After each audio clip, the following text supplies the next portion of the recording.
You're listening to Bona Fide Needs, Season 2, Episode 9.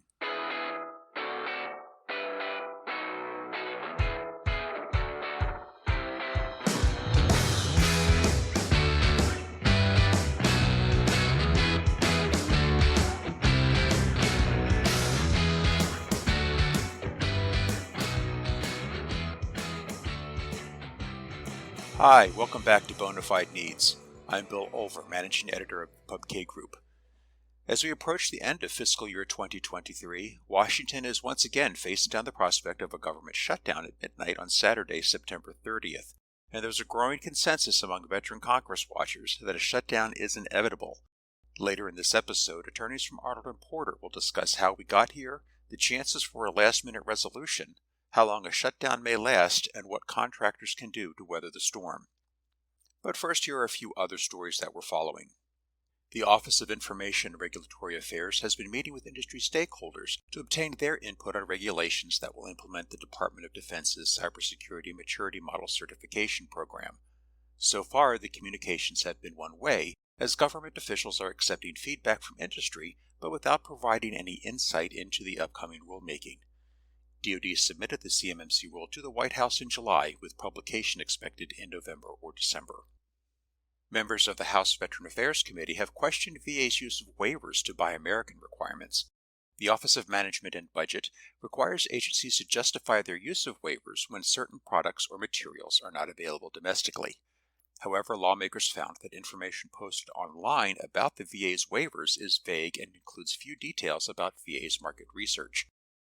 Lawmakers also noted that VA has posted only 2 approved waivers, which they suggested was a remarkably low number given that 2 years have passed since the passage of the Build America, Buy America Act, which pumped $1.2 trillion into efforts to rebuild the nation's infrastructure.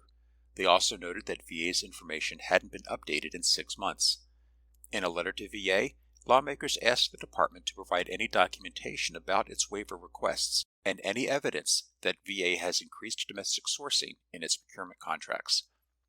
In a recent decision, the Federal Circuit reversed its precedent, ruling that the sum certain requirement for a claim under the Contract Disputes Act is not jurisdictional. The case started before the Armed Services Board of Contract Appeals, which granted the government's motion to dismiss the appeal because the claim lacked a sum certain. On appeal, the Federal Circuit noted that it had previously held that the sum certain requirement was jurisdictional. However, the Supreme Court has more recently held that unless Congress has clearly stated that a requirement is jurisdictional, courts should not consider it so. Because the CDA is silent on the sum certain requirement, the Federal Circuit held that it is not jurisdictional, though a claim lacking a sum certain may still be dismissed for failure to state a valid claim against the government. In this specific case, however, the court noted that the government failed to invoke this defense until after years of settlement negotiations and a hearing had been held. Therefore, the circuit panel held that the government had waived its right to raise the defense. In Heath v. Wisconsin Bell, Inc., the Seventh Circuit revived a decade-old FCA case in which the relator alleged that Wisconsin Bell, a telecommunications provider, charged schools and libraries more than was allowed under the Federal Education Rate Program, also known as E-Rate. The decision is significant for several reasons. First, this is the first time the Seventh Circuit has weighed in on scienter post-Schuette. Second, the holding breaks entirely new ground on a specific issue, whether requests for reimbursement under the E-Rate program are claims under the FCA. The Fifth Circuit previously held in Schuppe v. Cisco Systems that they are not. The Seventh Circuit has now held that they can be, but it ultimately is for a jury to decide. The Fourth Circuit recently overturned a district court decision in a False Claims Act complaint in which the government pursued a very surprising theory. The plaintiffs asserted that Walgreens made material misrepresentations about whether patients met state Medicaid eligibility requirements for reimbursement. The twist? The Centers for Medicare and Medicaid Services said that the state's requirements were illegal. A district court held that Walgreens did make fraudulent statements that influenced the state's decision to reimburse its claims, but that those statements were immaterial because the drugs should have been covered under CMS's rules. The court dismissed the claims for lack of materiality. The Fourth Circuit vacated the dismissal, finding that the false statements did influence the state's decision to pay. The court declined to address whether the state's requirements were legal, focusing solely on the materiality test in Escobar. The panel noted that the CMS guidance on which Walgreens relied was published 11 months after the fraudulent scheme had begun, and thus it questioned the district court's conclusion that the state should have paid out the claims regardless of whether the patients met the eligibility criteria. Finally, the court reasoned that the act of falsifying records to feign compliance with the requirements suggested that Walgreens itself thought the requirements were material. Verizon Business Network Services, LLC, will pay more than $4 million to resolve allegations that it failed to meet cybersecurity standards for federal contractors when providing a secure internet connection service for federal agencies. The settlement follows claims that the mobile carrier's managed trusted internet protocol service didn't satisfy 3 required cyber controls for the Federal Trusted Internet Connections Program during contracts with the General Services Administration between 2017 and 2021. Verizon self-disclosed the issue and took a number of significant steps entitling it to credit for cooperating with the government, according to the Department of Justice. And finally, Congress has about 3 days to pass legislation that would continue to fund the government after midnight on September 30th, but the prospects look bleak. On Tuesday, the Senate was scheduled to begin consideration of a short-term continuing resolution to give negotiators time to hammer out the appropriations bills for next year, but there's no sign the House will pick it up. Joining the podcast to discuss what's happening and where it's all going are 3 of Arnold and Porter's legal and policy experts. Sara Linder is a policy analyst in the firm's legislative and public policy practice. Sara also joined us last month to discuss the prospects for this year's National Defense Authorization Act. Chuck Blanchard is a partner in the firm's government contracts and national security practices and a former general counsel of the Army and Air Force. Chuck returns to the podcast for the first time since our discussion about the Defense Production Act last year. And new to the podcast, Josh Alloy is a counsel for Arnold and Porter's labor and employment practice. Our guests sat down with co-host Mike McGill to discuss the perspective from Capitol Hill, what government agencies are doing, how contractors should prepare for a shutdown, and how employment law may affect how contractors manage their workforce during a lapse in appropriations. Well, Sara Linder, Chuck Blanchard, and Josh Alloy, welcome to the podcast. Great to be here. So we're sitting here on the afternoon of September 25th. We still do not have the series of appropriations bills for fiscal year 2024 from the government.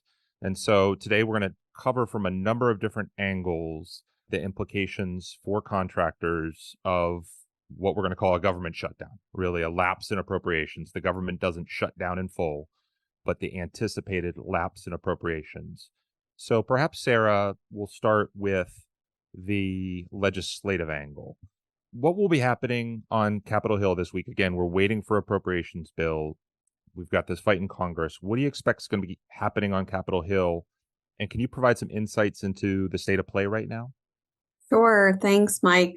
Well, it certainly has been an interesting few weeks on Capitol Hill. There's been a flurry of activities on developments since Congress returned from their 6-week August recess.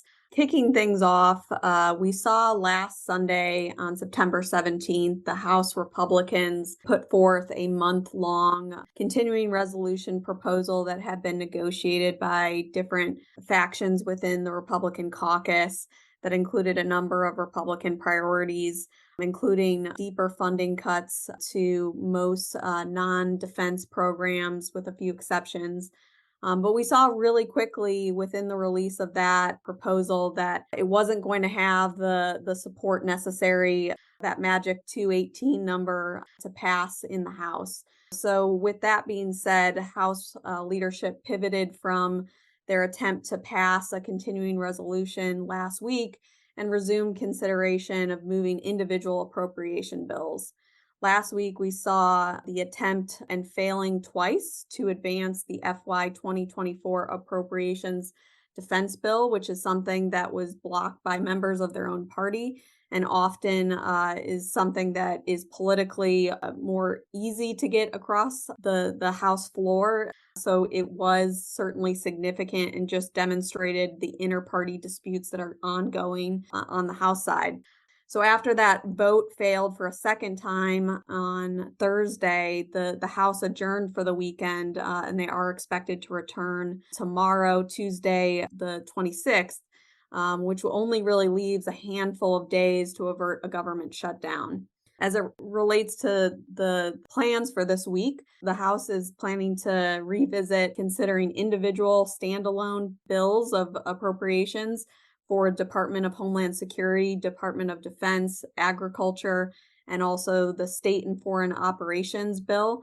This was a demand of Republicans to see individual bills move, but House Republican leadership is still pushing to try to revisit, the consideration later this week to put on the floor a continuing resolution that might range anywhere from 14 days to 60 days to keep the government open. But this is expected to also have deep funding level cuts below the current FY23 levels to try to, help get the necessary Republican support to clear the bill on the House side. Even if that package is really dead on arrival to the Senate, including partisan priorities such as specific border security measures, the House position is that they are trying to not be jammed up by the Senate of getting a package sent over to them that they have to take up, or otherwise they're in the position of shutting down the government. We also saw last week that after the House failed on its vote to move standalone bills, the leadership began to prep a legislative vehicle that could include a stopgap funding measure. We understand that Senator Schumer and Senator McConnell were negotiating on a CR package with appropriations staff, but they have not yet come up with that final agreement, but we may see it early this week. We have heard that there's the potential, their goal to try to pass something before the end of the week so that they can leave town and leave the baton over in the House side to take up that effort. But overall, what we continue to anticipate and hear directly from congressional staff is the anticipation that there will be a government shutdown. And really the question remains as to the length of what that shutdown will be and who kind of blinks first. Do you think, Sarah, there will in fact be a Senate bill that'll be passed this week? Would you say that's more likely than not? It's certainly hard to say, depending on what they come up with. There's certainly some complications in the Senate as well, with a handful of different senators that can make things more challenging in terms of how quickly they can expedite the consideration of that package. But that is certainly the objective, to try to get something across the finish line by Friday. And then what are some of the political dynamics and potential complications to reaching an agreement, either some form of a Senate bill or a separate House bill?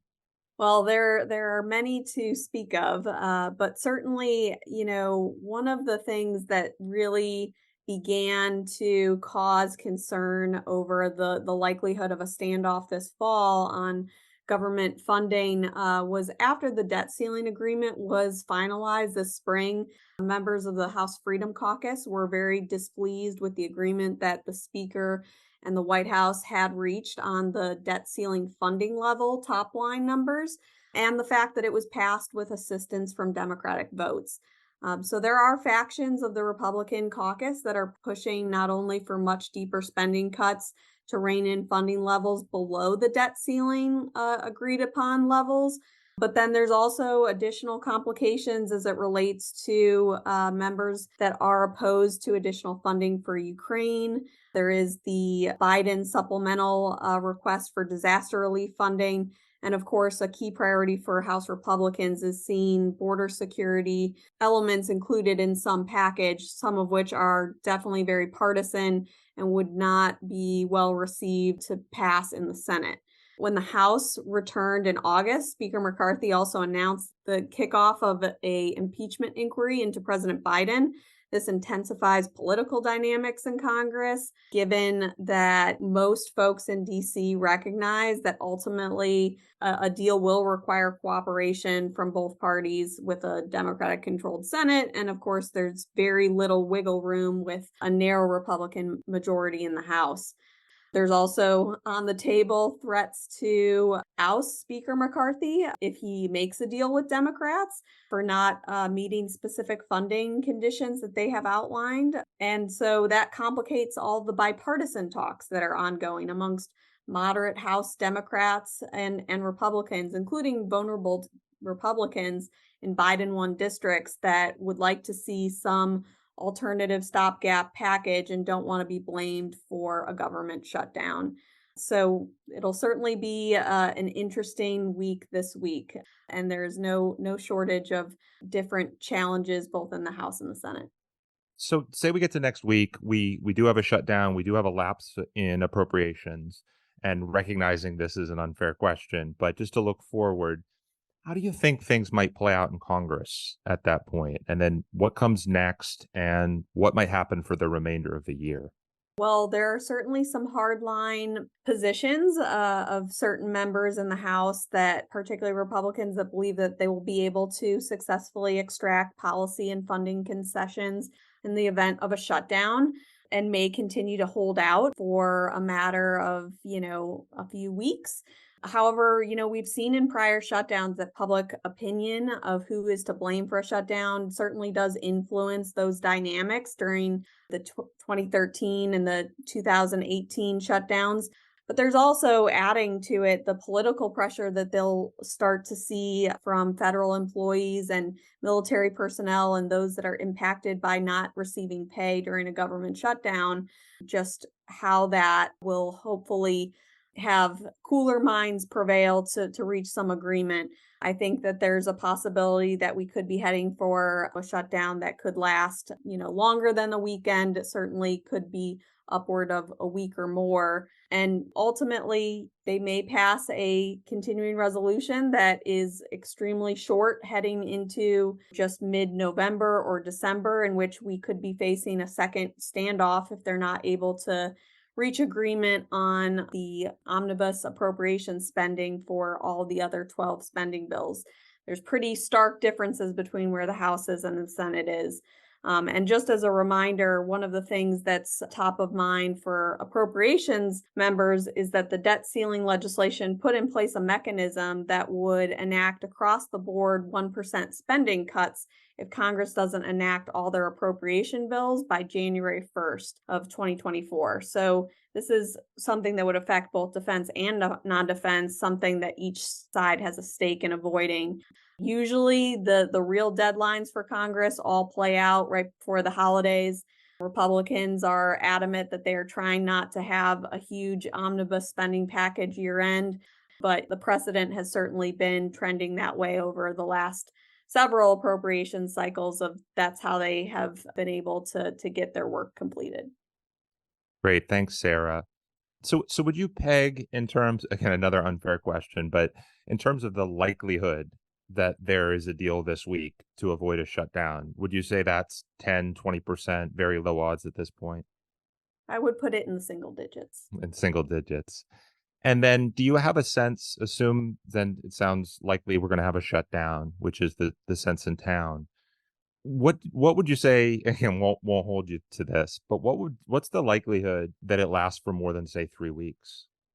I think that it would be rather unlikely for it to go beyond a 2-week to 3-week period. It's certainly not out of the realm of possibility. We did see a record, I believe it was upward of over 30 plus days in the last shutdown.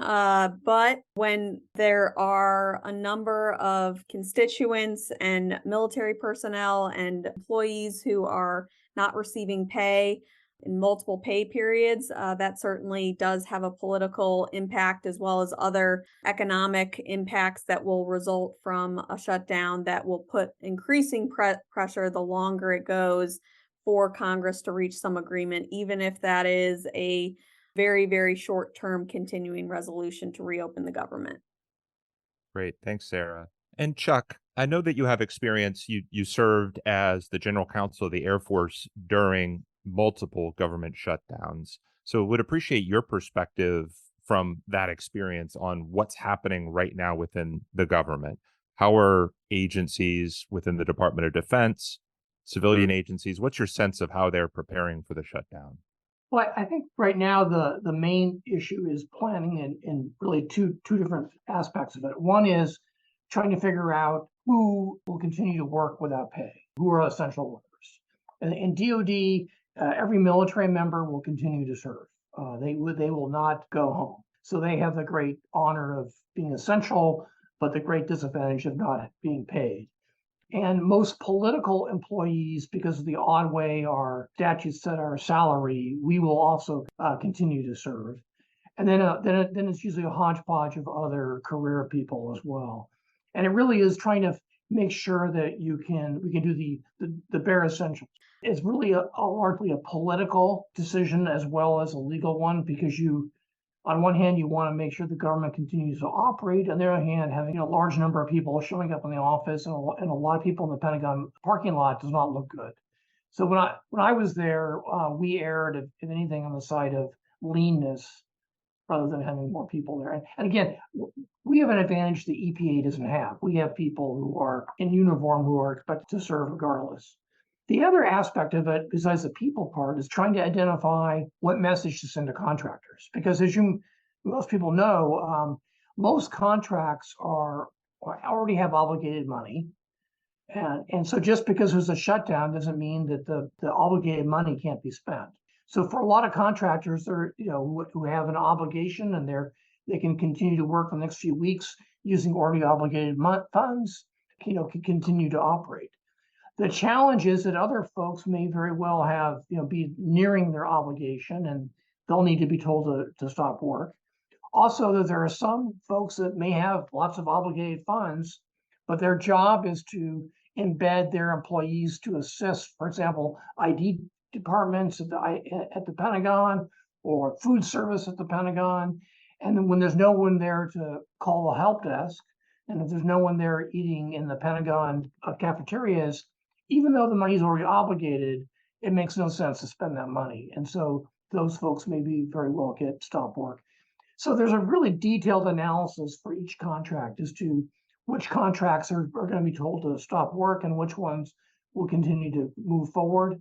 And some contracts might very well be told to stop work because the people who need to supervise the work they're doing are going to be furloughed. So on the contract side, it's a lot of identifying at a very granular level what messages to send to contractors.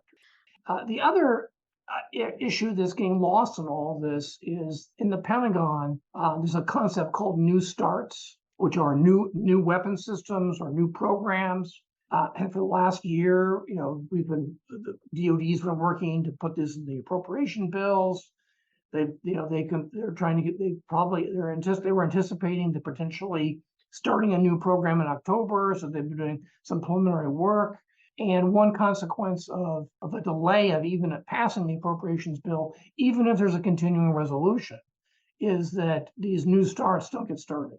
Even if there's a continuing resolution that occurs on Friday, that does not allow new starts. That only allows continuing of existing programs.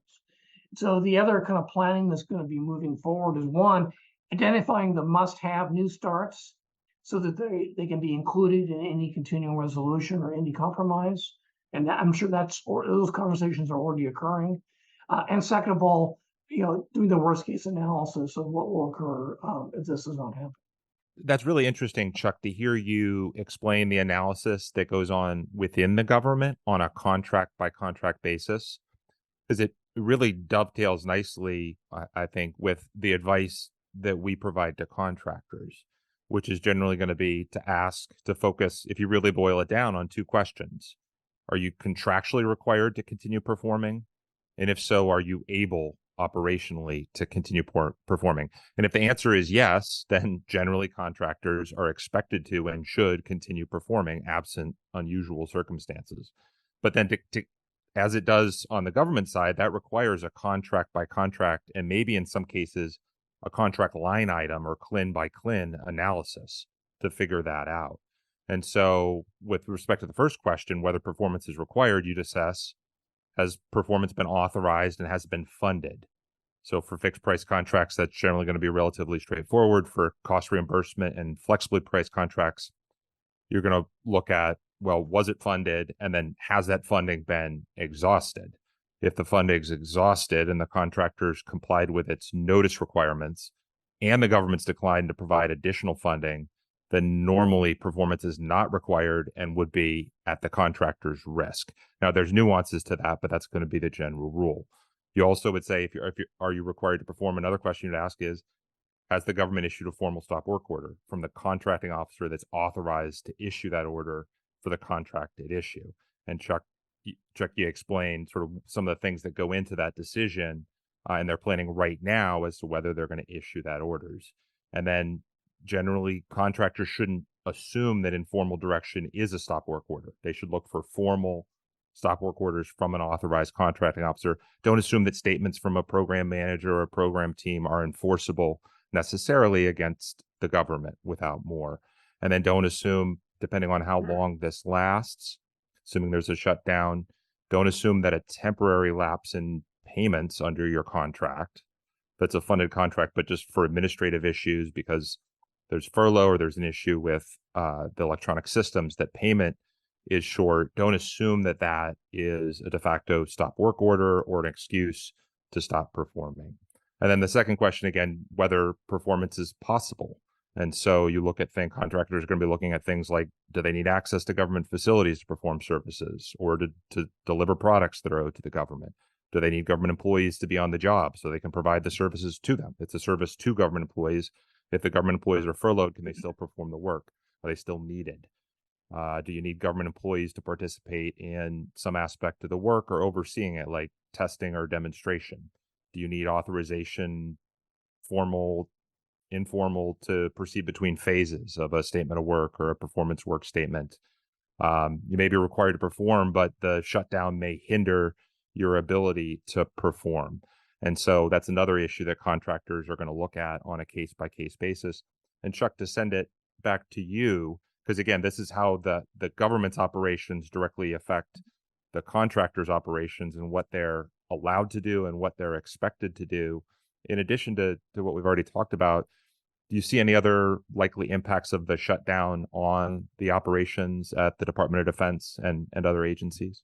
Yeah, I think one complication is that this tends to be a headquarters heavy kind of workload. And so what you'll find is that the contracting officer for your contract at Wright Pat Air Force Base is probably going to be completely in the dark. Hopefully before they're furloughed, they get the answer. But there is going to be, in my experience, communication snafus, because there's some tough decisions being made, at the headquarters level that doesn't always get it translated to people. And by the time it gets translated to people, the people who are supposed to give the message may not be there. So part of what contractors may need to do is have the contracting officer is the one who needs to give the direction. But barring that, you may actually end up having to find somebody else.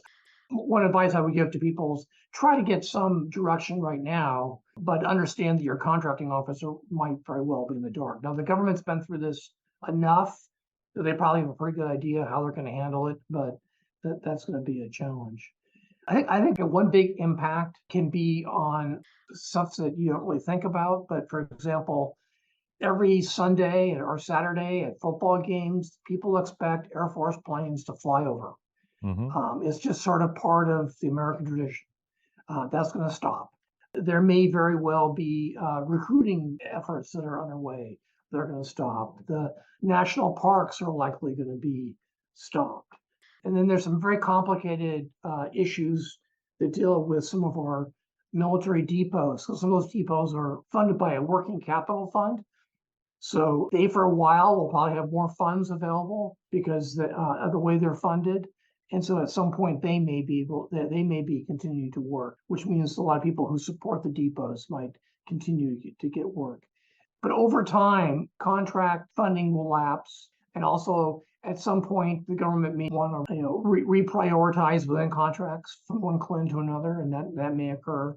And then the other complication is that by federal law, at the end, military members will get back pay and civilians will get back pay.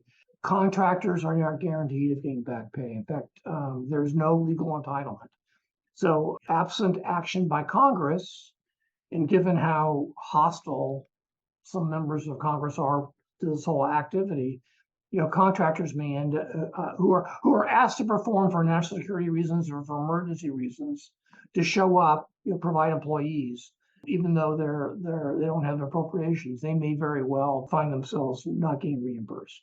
But Chuck, if a contract falls within, so we're talking now about contracts that aren't previously funded. So there's not obligated funding on them. Of course, then you've got to deal with the implications of the Anti-Deficiency Act.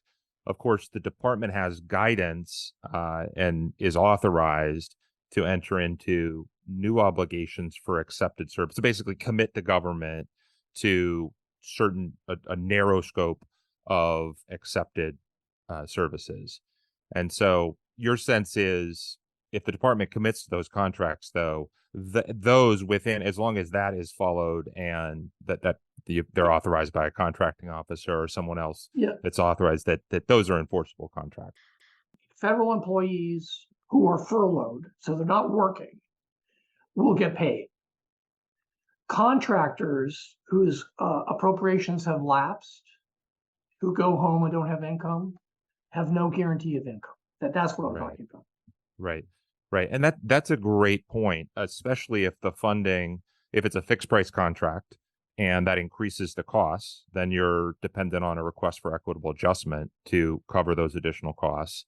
And if you're on a cost reimbursement contract and you exhausted the funding, then you'd be dependent on the additional funding, unless you have a situation where, based on direction from authorized contracting officers, that they've waived a ceiling or you have some other argument along those lines. As I think about the high level advice to contractors, I think, again, they need to plan on how they're going to address each contract and address contingencies related to anticipated funding gaps for flexibly priced contracts and then government availability issues. And that contingency plan needs to account for employees, subcontractors and suppliers, and other resources that are dedicated to those contracts. You need to, as Chuck said, communicate with contracting officers and program teams, get their approval, ideally ahead of time. At the very least, try to identify a point of contact who will not be furloughed, who will have authority to make decisions during the lapse. Look for stop work orders. Make sure that employees' points of contact understand to look for stop work orders and be prepared to respond to them promptly and address impacts to employees, staff, other personnel, subcontractors, suppliers, and so forth. Be prepared to flag actions or inactions of the government that could constitute an implicit or de facto stop work order, and make sure that you take the steps to try to confirm that so you're not fighting about it after the fact, and then document the impact of the shutdown on performance, schedule, cost. You want to segregate additional performance costs for delay or idled employees, and resources. And with that obviously one of the impacts, the significant impacts, Chuck, as you were saying, is you have idled employees. You've got to think about the possibility of recovering that. Josh, I'd like to turn to you now and talk a little bit about the implication of the shutdown, the anticipated shutdown on contractor workforces. So if there is a shutdown, are there any cost-saving measures that contractors you would think should be considering or anticipating? Absolutely, Mike. Certainly, depending on how long a shutdown lasts and when it occurs, contractors should start thinking about potential cost-saving measures as it comes to employees.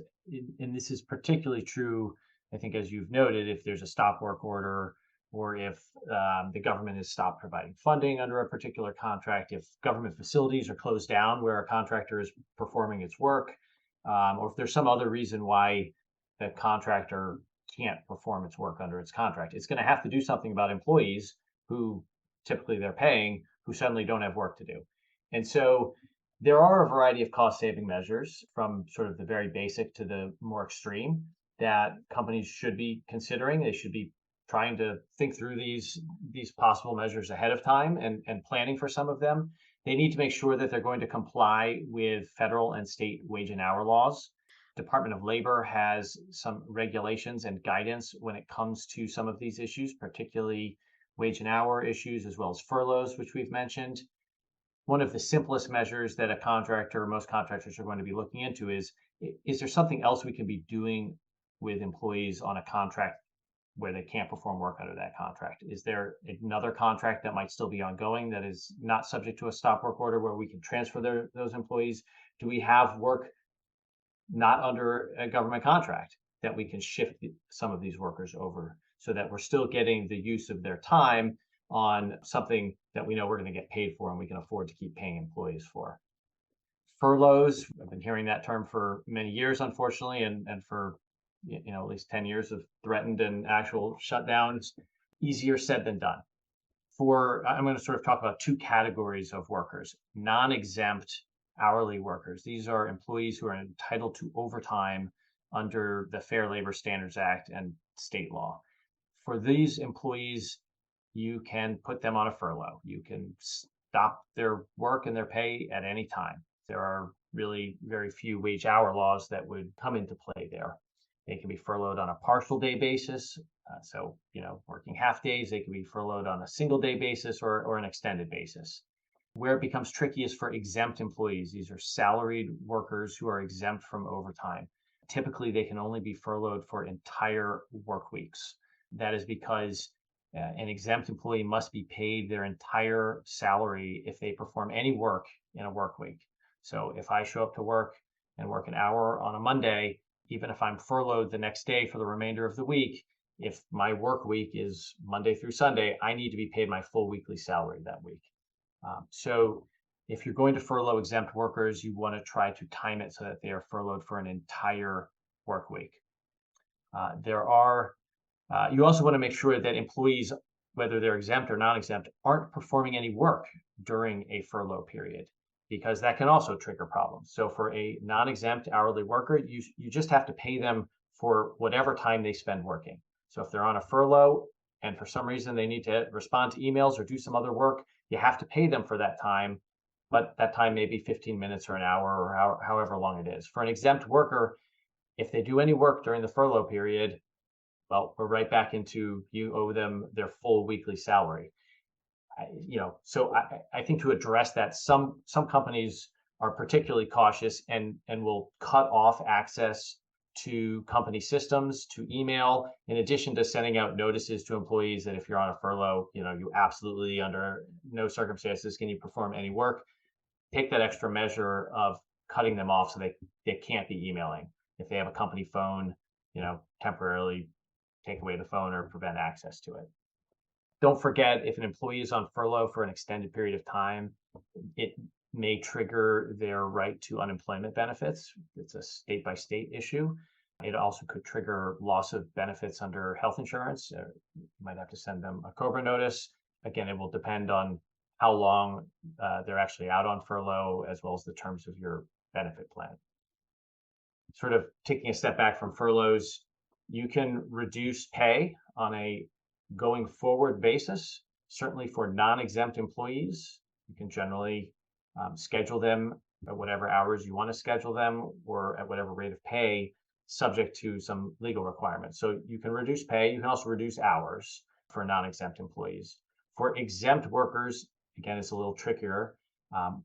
Typically a going forward, across the board, 25% reduction in pay during this upcoming period, that's probably allowed for exempt workers without threatening their exempt status under the FLSA. What you can't do is say, in this upcoming week, we anticipate you're only going to be working 50%, so we're going to reduce your pay by 50%. And the next week, we anticipate 75% work, so we'll reduce your pay by 75%. You can't do that for exempt workers, but you certainly could announce a one-time cost-saving measure of a 10%, 25% pay cut. A few things to keep in mind, though. For non-exempt workers, they always have to make above the minimum wage. And if they're subject to a wage determination or, they're a service worker under the Service Contract Act, a reduction in pay can't bring them below those minimums under the wage determination of the SCA. And that would apply to Davis-Bacon too, as well, as well as laws. Yeah, exactly, as well as Davis-Bacon. For an exempt employee, you still have to pay them the minimum weekly salary threshold, so $684 a week under federal law. If they're in certain states like California and New York, the minimum weekly salary might be a little bit higher. But so someone making $1,000 a week, if suddenly they're working half time because of the shutdown, you can't reduce their pay by 50%, which would bring them to $500 a week, because now they're below the minimum threshold. A few other cost saving measures to contemplate: you can require employees to take and use up their PTO, their paid leave. Not necessarily a cost-saving measure since you're still paying them, but it can draw down their leave bank, which certainly is a liability for the company on a go-forward basis. Sometimes that can be paired with a furlough. So if the shutdown occurs midweek and you want to furlough people, starting the next full week, you could require them to use up their PTO Wednesday, Thursday, Friday of the week of the shutdown, and then place them on furlough. Make sure that requiring someone to take PTO doesn't conflict with your own handbook and leave policies. Also not the best tactic when it comes to employee morale. And so you want to be very careful with how that's rolled out and how that's messaged to employees. Employees can raise their hand and take a voluntary leave. So, it might be surprising, but some employees understand that this is sort of belt tightening times for everybody and may be willing to go out on leave, without pay for the period of the shutdown. That is okay. And for exempt employees who voluntarily take leave or voluntarily decide to take a couple days off per week, that may be an exception to when you can reduce someone's salary on a pro rata basis during the work week. So an exempt employee who voluntarily reduces their schedule from 5 to 3 days, you might be able to pay them 3/5 of their salary that week without violating the FLSA's salary basis rules. You should certainly consult with wage hour counsel before you take measures like that. Layoffs, kind of the last resort. If you're going to, and you're forced to lay off your employees, if you're letting go enough employees, so typically more than 50 at a single work site, or if you're shutting down an entire work site, be very careful that you are not triggering the Worker Adjustment and Retraining Notice Act, the WARN Act, or state mini WARN Acts, because the WARN Act requires 60 days advance written notice before you conduct a layoff or plant closing. Those are sort of the main, I think, cost reduction measures that contractors should be looking forward to. That's great, Josh. To your point about, I really found it interesting, the idea of requiring the use of leave and the relation to, as you said, it's got to be consistent with existing policies. Would the general rule be if the policies are silent?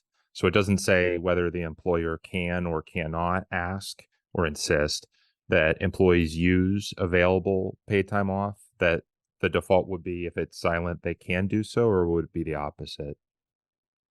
Mike, I think you've hit it exactly right. If a policy is silent, the general presumption is that you can require employees to use up their PTO. It's something that an employer is voluntarily providing. For the most part, it's generally not required by law. I will note that some government contracts may require paid leave, but state law does not require employers to provide any certain amount. And so generally you can tell employees when they need to take it. It's not very popular, and it's not something that employers typically want to have to do, but it is permissible. I think there are a couple states where you want to act a little more cautiously. So states like California in particular that have very protective laws when it comes to PTO and employees' rights to PTO, you want to be a little more careful in what you can require. But for the most part, yeah, as long as the policy doesn't grant employees an absolute right to take vacation whenever they want, you should be okay. And it's really not possible to divorce the guidance on handling employees with the way that contractors should be addressing the impact of a shutdown on their contracts, especially if there's going to be an effect that's going to warrant the filing of a request for equitable adjustment on a fixed price contract, or an increase in costs under a flexibly priced contract. And so to keep in mind this analysis on what is allowed or what is required under employment laws, contractors should be thinking about that, obviously complying with the law, but also thinking about the implications in terms of their recovery of the related costs from the government.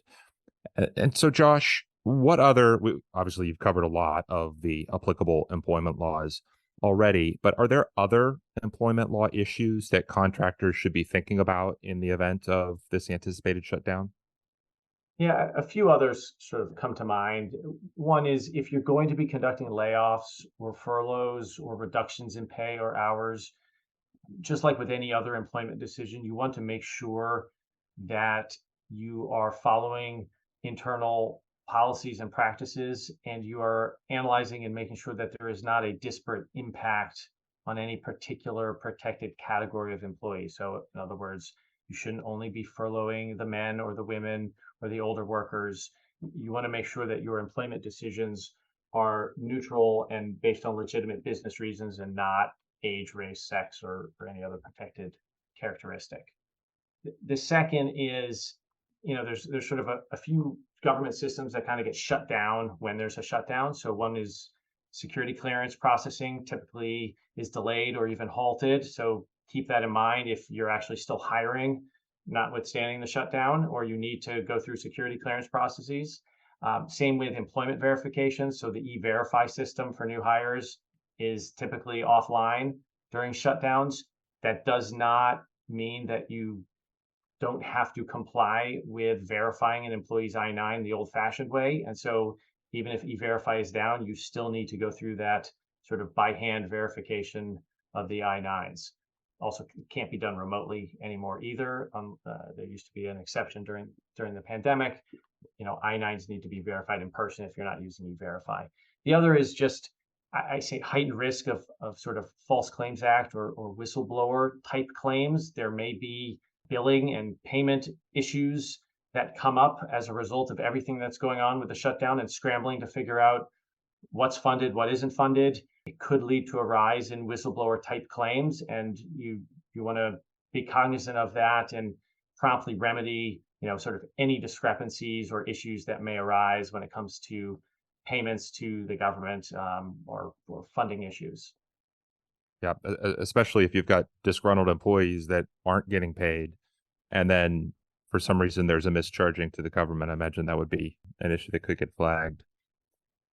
So thanks a lot, Josh, and thanks, Chuck, to you as well, and to Sarah. This has been very helpful. Hopefully, maybe unexpectedly, we can avoid the shutdown, but if not, it's short. But thank you very much for talking through this today.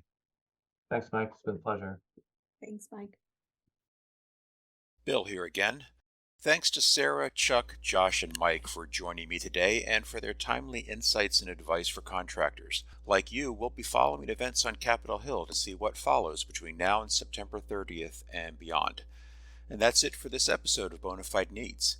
If you're interested in reading further on any of the topics covered in today's podcast, you can find links in our show notes. To keep up with government contracting and legal developments every day, subscribe to PubK at pubkgroup.com. For additional expert analysis and insights, you can find multiple timely and informative blogs at arnoldporter.com. You can find Bona Fide Needs on your favorite podcast platform, including Apple Podcasts, Spotify, Amazon, and YouTube. You can help us reach more listeners by liking, subscribing, or leaving a review. Thanks for listening. For Arnold and Porter and the PubK Group, this is Bill Olver. Until next time.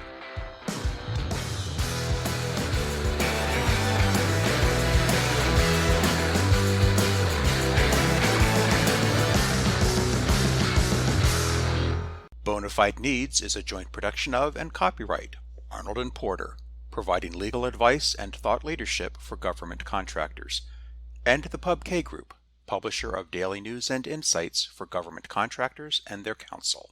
This podcast is produced by Bill Olver and Tina Chen.